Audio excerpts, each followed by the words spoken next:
Assalamualaikum warahmatullahi wabarakatuh.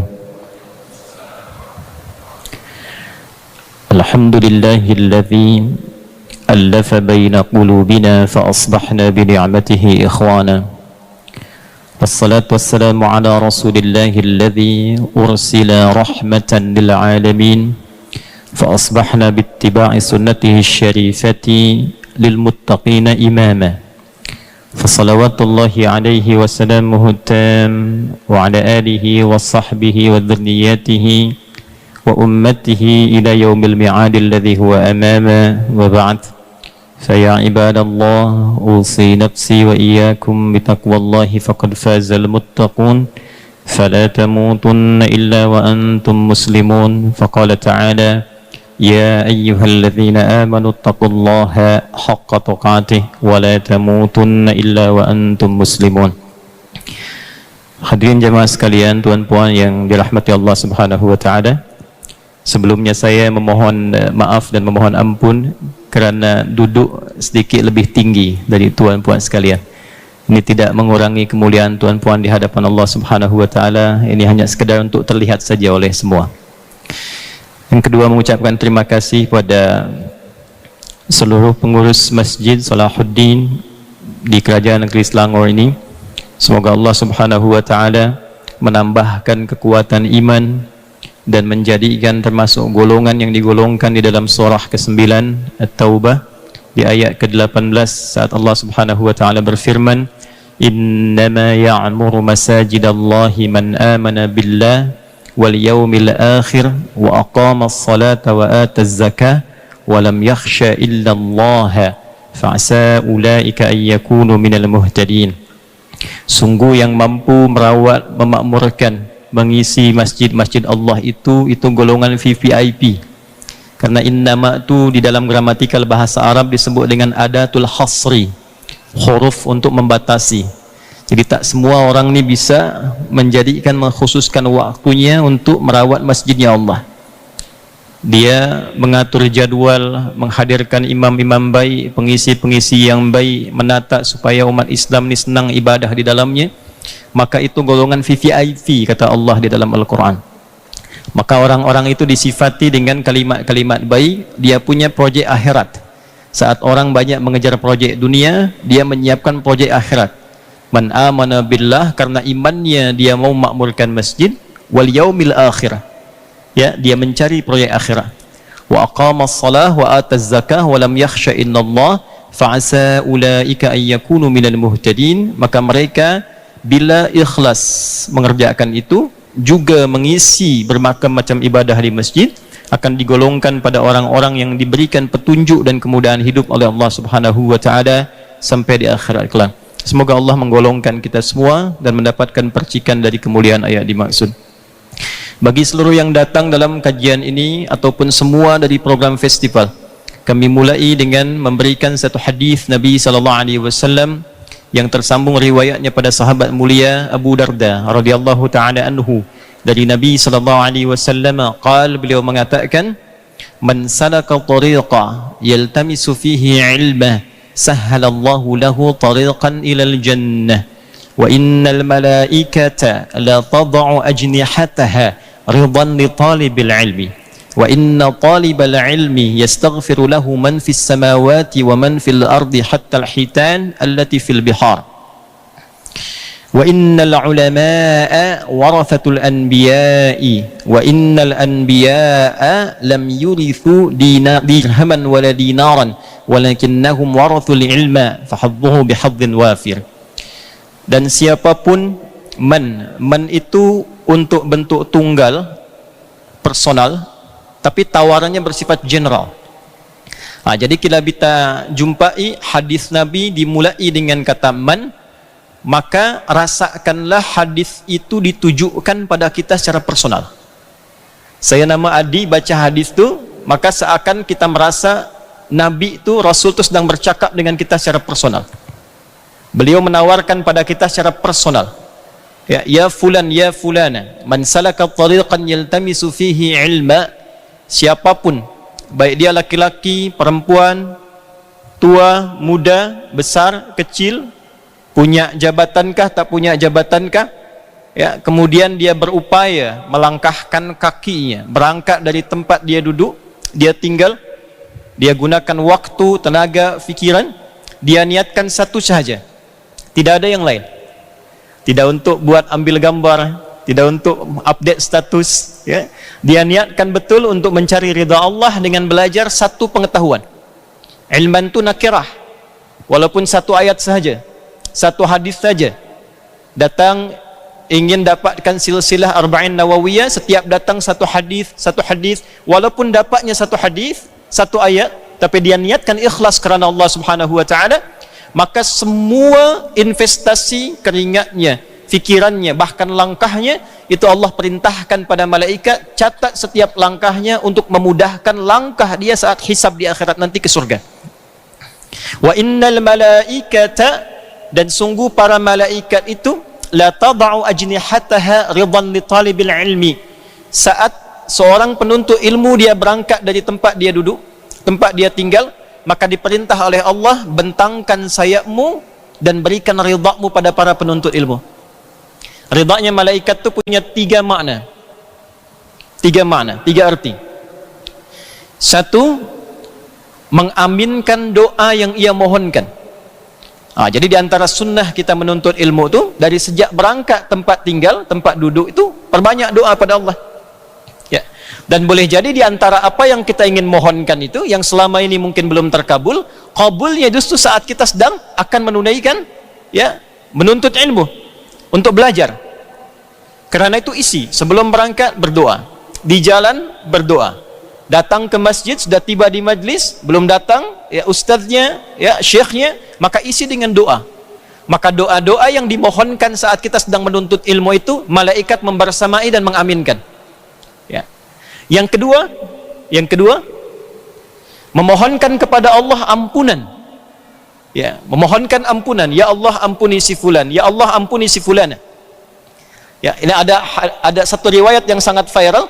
Saat seseorang ingin bertobat kepada Allah Subhanahu wa taala dari dosa yang sangat melimpah dalam hidupnya, maka diarahkanlah ia untuk datang ke majlis ilmu. Berangkatlah ia kemudian ke majlis ilmu dengan niat berhijrah karena Allah dan Rasulnya, ya. Kemudian apa yang terjadi?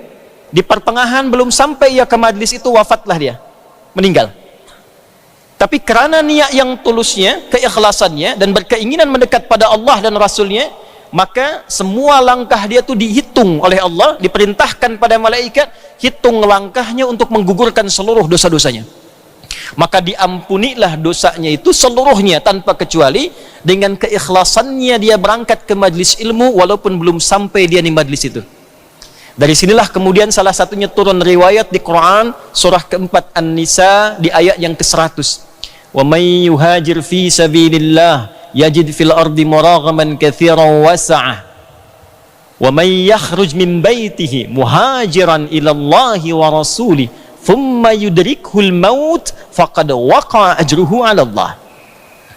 Dan sesiapapun yang dia berniat berhijrah kerana Allah dan Rasulnya, ingin merubah dirinya menjadi lebih baik, dia datangi salah satunya majlis ilmu, bila dia belajar pulang membawa perubahan, maka Allah jamin diberikan kelapangan dalam hatinya, terjadi perubahan baik dalam hidupnya, lebih dekat dengan Allah, ilmunya bertambah. Quran surah 58 ayat 11, yarfa'illahu alladhina amanu minkum walladhina utul ilma darajat.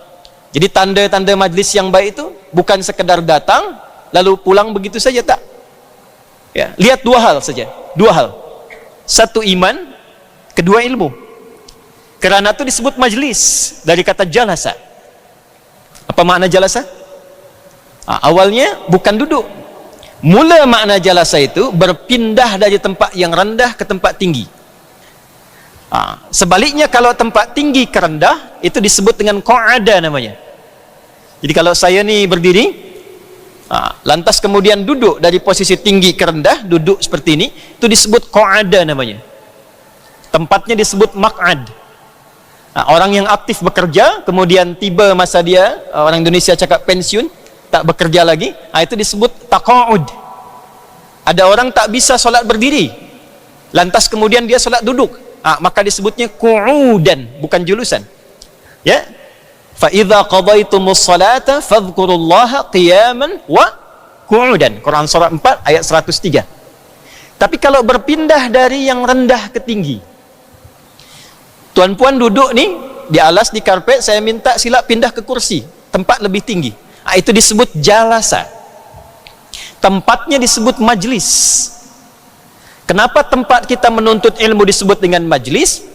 Ingin memberikan isyarat bahwa siapapun yang datang ke tempat menuntut ilmu itu mesti mengangkat derajat dia lebih tinggi dibandingkan saat dia sebelum masuk ke tempat itu. Jadi mesti ada bezanya masuk dan keluar tuh. Karena itu ayat tentang tempatnya dijamakkan oleh Allah dari majlis menjadi majalis dan diberikan sifat iman di dalamnya. Quran surah ke-58 ayat 11 dimulai dengan ya ayyuhalladzina amanu. Ya disebutkan sebanyak 361 kali dalam Al-Quran. Harfun nida linida'il qarib wal mutawassit wal ba'id. Terdapat 14 huruf memanggil nida dalam bahasa Arab. Di Quran yang digunakan hanya satu saja, namanya ya. Disebutkan 361 kali. Dia berguna untuk memanggil semua jarak tanpa kecuali, dekat, menengah, jauh. Ayyuha disebutkan sebanyak 150 kali. Ayyunya munada, berfungsi menguatkan hukum. Haknya tanbih, mengingatkan pentingnya hukum. Alladzina disebutkan 1080 kali dalam Al-Quran, mencakup semua kalangan tanpa kecuali. Besar, kecil, tua, muda, dia punya jabatan, tak punya jabatan, dekat ataupun jauh. Seakan Allah yang berkata begini, hei semua pemilik iman tanpa kecuali, baik engkau merasa dekat, menengah ataupun jauh. Jika engkau masih memiliki iman, tua, muda, lelaki, perempuan, buktikan keimananmu di antaranya dengan idza qila lakum tafassahu fil majalis. Jika disampaikan, diinformasikan, luaskan majlis-majlis. Jadi orang datang ke tempat menuntut ilmu itu dinilai oleh Al-Quran pula sebagai pembuktian imannya. Sebaliknya, mafhum mukhalafahnya, orang yang beriman tak akan pernah mendatangi tempat-tempat menuntut ilmu yang tidak mengangkat derajatnya lebih tinggi dari sebelum dia datang. Jadi kalau datang ke tempat menuntut ilmu yang isinya, mohon maaf, tidak meningkatkan derajat kita, justru lupa akan agama, banyak mengundang misal saja, misalnya tawa atau senda gurau yang berlebihan mematikan hati, itu disifati oleh Al-Quran sebagai tempat yang tidak diiringi dengan nilai iman. Apa tanda meningkat derajat itu? Dua. Ya, yarfa'illahu alladhina amanu minkum, satu iman. Cari majlis-majlis yang bisa mengangkat iman kita. Lebih dekat dengan Allah, lebih cinta dengan Rasulullah, ingin meningkatkan ibadah, karena pasangan iman dalam Al-Quran itu amal soleh. Wal asr, Quran surah 103, innal insana lafi khusr illa alladhina amanu wa amilus solihat. Jadi kalau datang ke majlis-majlis ilmu, salah satu sifatnya meningkat iman kita dan terdorong kita untuk meningkatkan amal soleh pada Allah Subhanahu wa taala. Kedua, walladzina utul ilma darajat, dua, pengetahuan bertambah, ilmu. Ya. Ada orang imannya kuat tanpa ilmu bisa bermasalah ibadahnya. Ya Ustaz, saya ni banyak berlaku maksiat dahulu, sekarang saya mau tobatlah. Ya, tak apa, saya tingkatkan solat subuh, saya tambahlah jadi 3 rakaat. Tak boleh. Ya, walaupun semangat kuat, ilmu mesti dapat. Ya, maka majlis itu disebut dengan majlis karena bisa mengangkat kita orang yang menuntut ilmu pada dua hal. Imannya meningkat, ilmunya bertambah. Karena itulah datang dengan pulang itu mesti berbeza. Dalam hal inilah kemudian kita memulai untuk belajar tentang sirahnya Al-Imam An-Nawawi. Pertanyaan besarnya, mengapa Al-Imam An-Nawawi? Yang kedua, apa yang kita bisa dapat dari Al-Imam An-Nawawi? Dan yang ketiga, bagaimana kita bisa membuat satu sosok di masa kini yang setidaknya mendekati kemampuan dan kemuliaan Al-Imam An-Nawawi. Ya, kami kira 3 itu yang bisa kita siapkan ya, sesuai dengan waktu yang diberikan. Mudah-mudahan Allah berkahi pertemuan ini. Dan insya Allah kita akan memulai dengan menyampaikan ada referensi yang kami bawa dan insyaallah kami serahkan juga kepada pihak panitia nanti untuk didapati. Ada 12 buku kitab di dunia ini yang berbicara tentang biografinya Imam Nawawi. 12 ini itu yang otoritatif, yang banyak menjadi rujukan, dan di antara 12 itu kami membawa 3 kitabnya yang paling dekat masanya ke masanya Imam An-Nawawi. Jadi dari 12 referensi, 12 kitab, kami bawakan 3. Ini sengaja saya fotokopikan supaya nanti kalau tuan-puan mau mencari pun di Google itu bisa dapat insyaallah. Ya. Yang pertama ada kitab bernama Tuhfatul Talibin.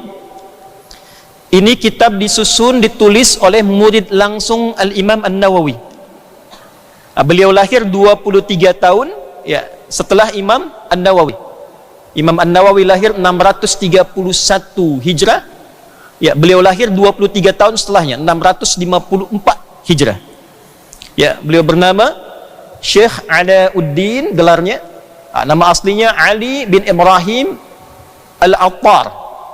Syekh Ali bin Ibrahim Al-Attar. Beliau menuliskan kitab Tuhfatul Talibin dan dituliskan biografinya Imam An-Nawawi sesuai dengan pengalaman beliau saat mendampingi Al-Imam An-Nawawi. Jadi dari sekian banyak Imam An-Nawawi punya murid, di antara murid yang paling beliau sayang inilah orangnya. Ya, Syekh Ali bin Ibrahim Ibnu Al-Attar Syekh Alauddin. Ini yang pertama. Kemudian yang kedua, ada pula kitab yang kami bawakan. Ini karya Syekh As-Sakhawi. Ya, Syekh As-Sakhawi. Beliau berasal dari Mesir, kelahiran 831 Hijrah. Syekh As-Sakhawi ini seorang sejarawan, ahli sejarah, pakar. Kemudian juga ahli dalam bidang adab, ahli hadis, ahli fiqih, ahli Quran. Di antara kitab yang beliau tuliskan, ya beliau menulis terkait dengan Al-Imam An-Nawawi. Ya. Al-Minhal Al-Azbur Rawi fi tarjamati Al-Imam An-Nawawi. Ini kami bawakan boleh. Ini masih nuskhahnya makhtutat dari Al-Azhar. Ya. Nanti insyaallah kami serahkan ke pihak panitia.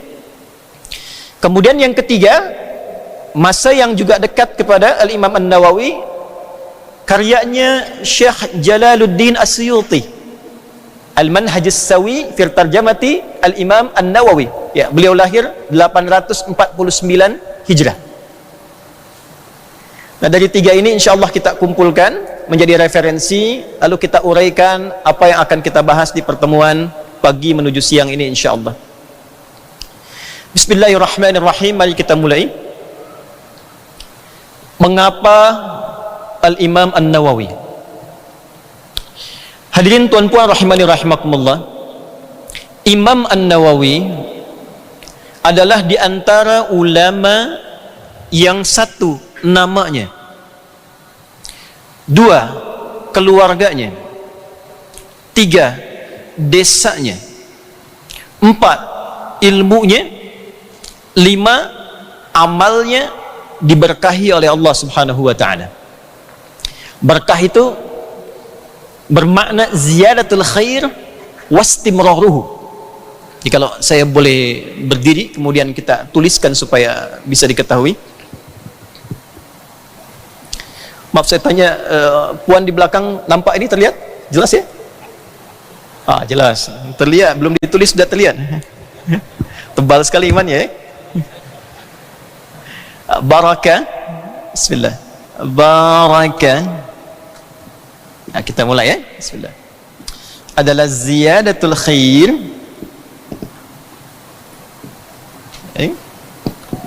Wastimraruhu.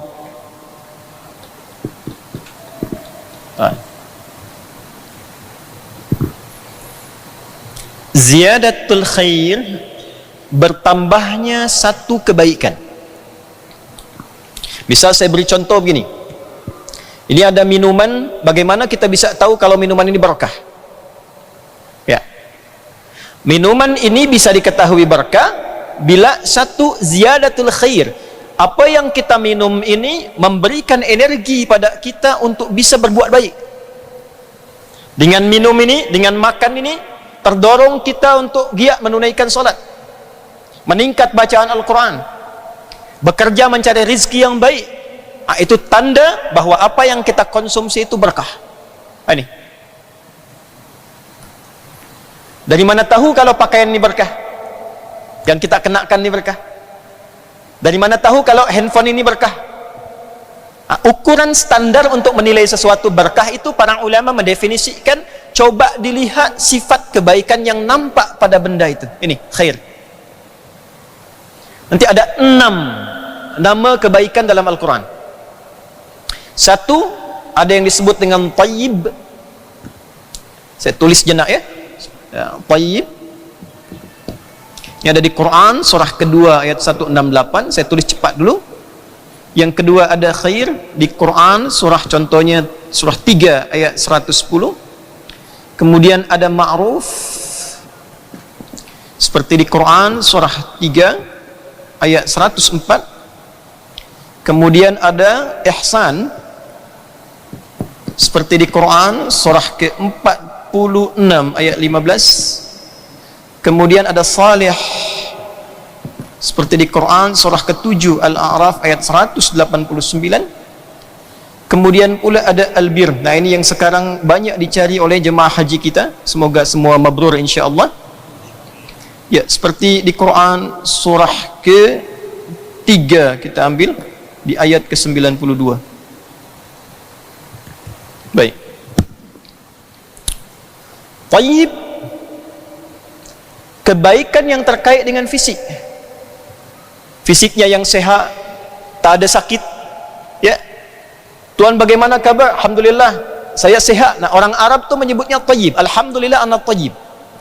Kerana itu orang yang makan makanan membuat dia sehat, itu disebutnya dengan tayyib namanya. Quran surah kedua ayat 168, ya ayyuhan nasu kulu mimma fil ardi halalan tayyiban. Hai semua manusia tanpa kecuali, perhatikan cara memahami menerjemahnya. Jika kalian ingin sehat, ingin baik secara fisik, maka sila makan, sila konsumsi dengan cara satu, dapatkan dengan cara yang halal, jauhi yang haram. Ternyata yang dimakan yang haram itu bisa membuat fisik pun tak sehat. Ya. Banyak riset menunjukkan makanan-makanan yang disebut tidak baik menurut Al-Quran ternyata juga tidak baik dikonsumsi kepada fisik. Khamar diharamkan, maaf, daging babi misalnya diharamkan, dan terbukti secara medis kekinian, ya, dalam ilmu kesehatan, orang-orang yang mengkonsumsi yang diharamkan oleh Al-Quran ternyata berdampak pada fisiknya. Baik, kemudian halalan tayyiba. Dari yang didapatkan halal ini, walaupun RM1 saja, carilah makanan, minuman yang membuat tubuh kita sehat. Jadi bukan semua yang diinginkan mesti dimakan. Ya, durian apa durian bahasa Malaysianya? Durian saja. Saya mau durian nemu sangking lah. Ya, tapi secara kesehatan tak baik buat fisik. Maka kata Al-Quran tak elok untuk dimakan. Ya, cari apel saja, cari jeruk saja. Maka tips dari Al-Quran, kalau kita selalu mengonsumsi yang menyehatkan terhadap tubuh, apa yang dibutuhkan untuk tubuh, maka membuat tubuh kita itu sehat, tayyib. Tapi tak semua orang yang badannya sehat itu memiliki sifat yang sehat, fikiran yang baik. Ada di Indonesia orang bernama tayyib, dia sehat, dia baik, tapi 2 kali puasa, 2 kali lebaran dia tak pulang-pulang tu. Bang Tayyib orang cakap namanya deh. Fisiknya sehat, baik, sifatnya pun baik. Dia jujur, dia sabar, dia rendah hati. Nah, itu disebut dalam Al-Quran dengan nama khair namanya, khair. Jadi kalau anda tanya sama orang Arab, kaifa haluk? Dia menjawab, alhamdulillah ana tayyib. Itu bermakna fisiknya sehat. Tapi kalau dia cakap, alhamdulillah ana khair, bi khair, itu berarti bukan hanya sihat, tapi dia pun sedang dalam suasana yang baik, fikirannya baik. Bila sifat menjadi sikap, jujur itu sifat. Tapi kalau ada orang minta riswah, menyogok dia, lalu ditolak, dipraktekkan demi kejujuran, itu sifat berubah menjadi sikap. Maka disebutlah dia dengan nama ma'ruf. Jadi, yang ketiga, wal takum minkum ummatun yad'una ilal khair wa ya'muruna bil ma'ruf. Khair sifat, ma'ruf sikap. Tuan direktur di perusahaan, ada orang datang bawa projek, tawarkan, tuan tolonglah terima ini projek saya berikan nanti tips lah, ya, 100.000 ringgit. Lalu tuan jawab, mohon maaf, jari telunjuk saya ni jari tahiyat, saya pakai selalu dalam solat, tak akan pernah berbuat maksiat. Nah, itu ma'ruf namanya. Lalu dia kembali, balik lagi, tuan ternyata fee-nya naiklah 1 juta ringgit. Lalu tuan jawab, sebentar, sekejap ya, saya istikharah dulu. Tak ada istikharah dalam maksiat ya. Ini ma'ruf. Kemudian, apakah semua kebaikan itu selalu dilakukan kerana Allah? Belum tentu. Ada non-muslim yang baik? Ada, banyaklah. Muslim yang punya jiwa sosial tinggi, dia tolong orang, dia bantu orang. Seperti di eranya Nabi SAW, Sayyidah Aisyah bertanya pada Nabi, ya Rasulullah, si fulan tu baik sosialnya, dia senang bantu orang, dia senang tengok orang, berikan support, tapi dia belum beriman. Bagaimana statusnya di hadapan Allah? Maka turunlah Quran surah ke-25 ayat 23. Wa qadimna ila ma 'amilu min 'amalin faj'alnahu haba'an manthura. Dan demi keadilanku, kata Allah, kerana dia berbuat baik di dunia, aku berikan hukum dunia. Dia berbuat baik di dunia, aku berikan hukum dunia. Wa qadimna ila ma 'amilu min 'amali, aku segerakan balasannya di dunia. Dia dihormati orang, dihargai orang, dimuliakan orang. Di mana? Di dunia. Tapi karena akhirat berbeza, tempatnya berbeza, hukumnya berbeza. Hukum mengatakan setiap tempat, sekalipun di dunia, akan mengalami perbezaan hukum. Saya di Indonesia, tiba datang di Malaysia. Bukankah hukum Malaysia tidak sama dengan Indonesia? Mata wangnya berbeza, cakapnya pun sedikit berbeza. Kalau interdunia saja bisa berbeza hukumnya, maka mengapa kita mesti samakan dengan hukum akhirat? Lalu Allah menyampaikan hukum akhirat menggunakan pengertian akhirat, hukum dunia menggunakan pengertian dunia. Faja'alnahu haba'an manthura. Karena tak ada bekal untuk akhirat, maka di akhirat kami jadikan seperti debu yang berterbangan, tak ada nilainya. Ya, kenapa berterbangan? Sebab kalau debu itu tak terbang masih bisa ditimbang. Ya, kerana dia terbang tak bisa ditimbang. Itu kias yang digunakan dalam Al-Quran. Ketika semua kebaikan itu dilakukan kerana Allah, saya membantu kerana Allah, bekerja kerana Allah, ini pun datang menuntut ilmu kerana Allah, puan merawat anak kerana Allah, tuan mencintai istri kerana Allah, maka berubahlah sifatnya menjadi ihsan. Ihsan.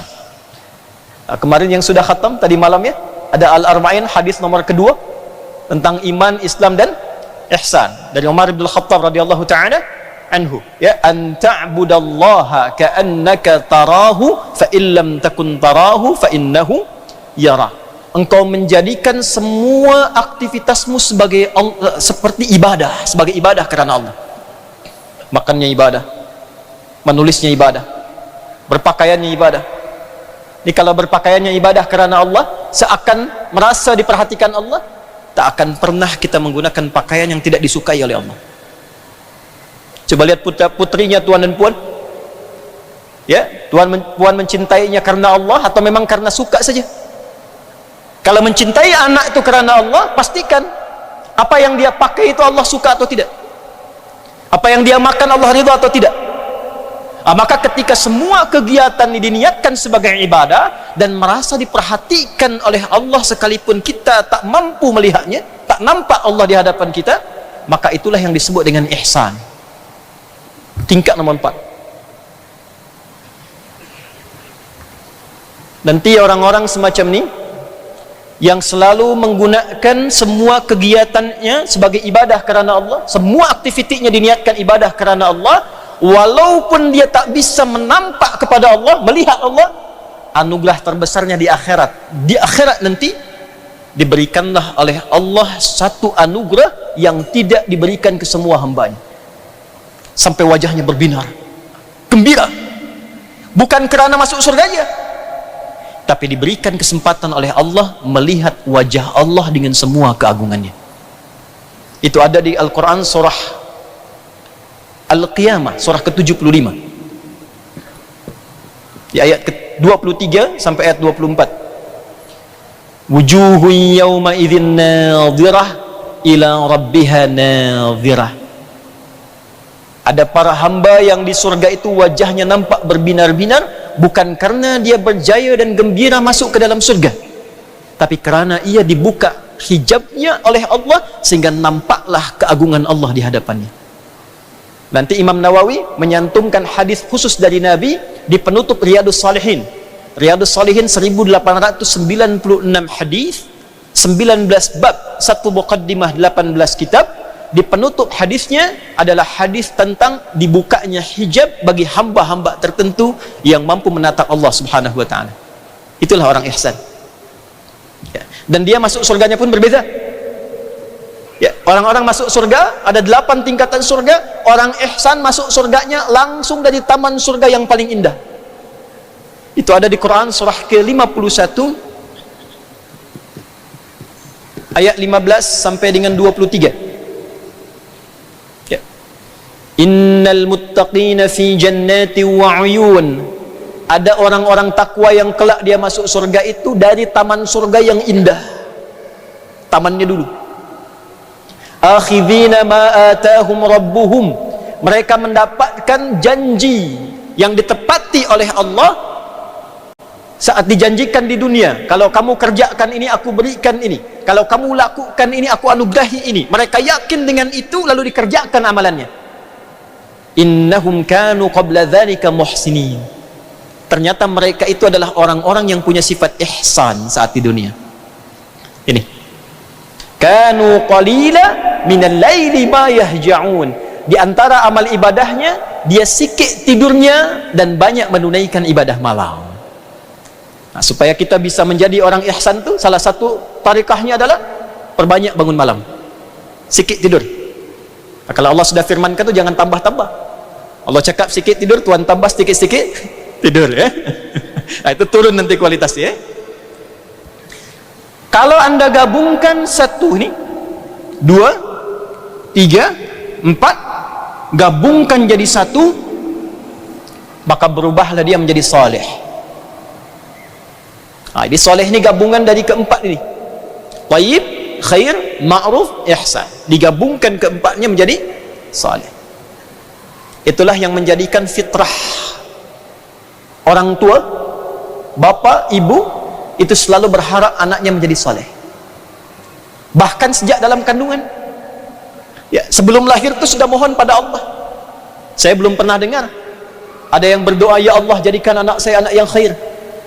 Jadikan anak saya anak yang tayyib. Semua orang cakap, ya Allah jadikan anak saya anak yang saleh. Itu sudah fitrah di lisan kita, karena berharap setiap orang tua itu anaknya sehat fisiknya, baik sifatnya, baik perilakunya, dekat dengan Allah. Digabungkan keempat ini, maka menjadi saleh. Dicantumkanlah itu di Quran surah ke-7 Al-A'raf di ayat 189. Falamma taghasyaha hamalat hamlan khafifa famarat bih. Sampai ke ayat, ya, falamma athqalat da'wallaha rabbahuma la in ataitana salihha lanakunanna minasyakirin. Sejak kandungan ni lemah, jadi berat, menjelang masa persalinan, maka kedua orang tua. Nah, ini syaratnya kalau anak ingin soleh, bukan hanya suaminya, bukan hanya istrinya, tapi kata Al-Quran, suami istri kompak bersama berdoa kepada Allah memohon. La in ataitana salihah. Itu ijazah dari Al-Quran. Boleh dibaca ayatnya dari la in ataitana salihah lanakunanna minasyakirin. Itu doa memohon keturunan yang saleh, salihah sejak masa kandungan. 5. Tapi tak ada orang hidup soleh teruslah. Selalu ada salah. Mata ini harusnya memandang yang soleh, tapi seringkali mandang yang salah. Ya. Lisan ini cakapnya yang soleh, tapi seringkali cakap yang salah. Ketika ada hamba ingin berubah dari salah menjadi saleh, Dia buang salahnya, dia munculkan salehnya. Hari ini saya ingin berlatih bercakap yang soleh. Semua yang salah-salah saya tinggalkan. Begitu ada sesuatu yang ingin dicakap salah, dia diam. Man kana yu'minu billahi wal yawmil akhir falyakul khairan aw liyasmut. Dia diam. Dia berusaha menjadi soleh. Maka ketika lisan ini berubah dari salah menjadi soleh, berubah cakapnya jadi baik, jadi mulia, maka berubah namanya kebaikan yang didapatkan dari salah menjadi soleh, namanya birrun. Ini dia. Bila dia melekat pada pelakunya, dimiliki oleh pelakunya, maka berubah birrun ini menjadi mabrurun. Mabrur. Ya. Sekarang banyak orang berangkat menunaikan haji, standar hajinya kata Nabi al-hajjul mabrur. Haji yang bisa merubah pelaku haji itu menjadi lebih baik, lebih soleh dari sebelum dia berangkat haji. Ada. Dan itu sifat, bukan gelar, bukan haj. Nabi cakap al-hajju, hajju, bukan al-haj. Jadi tak ada dalam Islam ibadah itu melahirkan gelar. Ya, kalau ibadah ada gelarnya, tentu dalam Islam akan banyak gelar. Ustadz Adi SHI, solat haji infak. Ya. Al-hajjul mabrur, haji yang merubah kita menjadi lebih baik dari sebelumnya. Karena itu orang Arab ketika orang Malaysia, Indonesia pulang sampai di immigration, ya tiba dia penatlah, dia cakap, mana koper saya? Orang Arab ingatkan, ya haj, ya hajjah, tuan puan itu sudah haji, sudah baik, jangan lagi dirubah menjadi cakap yang salah. Jadi kalimat haj itu digunakan, dititipkan oleh Allah di lisan orang lain itu untuk mengingatkan kita sudah berubah menjadi baik, jangan kembali menjadi tak baik. Dia Imam An-Nawawi diberkahi oleh Allah dengan keenam bagian ini. Orang bisa sampai sini, tapi sikit sekali yang sampai sini. Ziyadatul khair, bertambah baik. Tapi wastimraruhu, continue kebaikan itu sampai dia wafat, itu yang tak mudah. Ziyadatul khair wastimraruhu, bertambah kebaikan pada dirinya dan konsisten menjaga kebaikan itu sampai dia wafat. Lah barakah. Imam An-Nawawi rahimahullahu ta'ala diberkahi oleh Allah dalam kehidupannya dengan 5 aspek tadi. Namanya berkah, orang tuanya berkah, ilmunya berkah, amalnya juga berkah, desanya, tempat dia tinggal pun berkah. 5 itu. Wastimraruhu, sampai beliau wafat pun setiap era berganti, orang tetap mengenal kebaikan di 5 aspek ini. Sampai sekarang kita ada di masa ini, kita masih menyebut Imam Nawawi, bahkan dibuat festival lah ya. Ini tanda keberkahan. Nah sekarang kita akan belajar bagaimana kita bisa belajar dari Al-Imam An-Nawawi sehingga mengeluarkan manhaj Al-Imam An-Nawawi, mendapatkan keberkahannya untuk kita praktikkan di masa kita sekarang ini. Yuk kita lihat dulu pelan-pelan. 1. Berkah terkait dengan desanya. An-Nawawi itu bukan nama sosok yang kita bahas sekarang nih, yang kita bincangkan.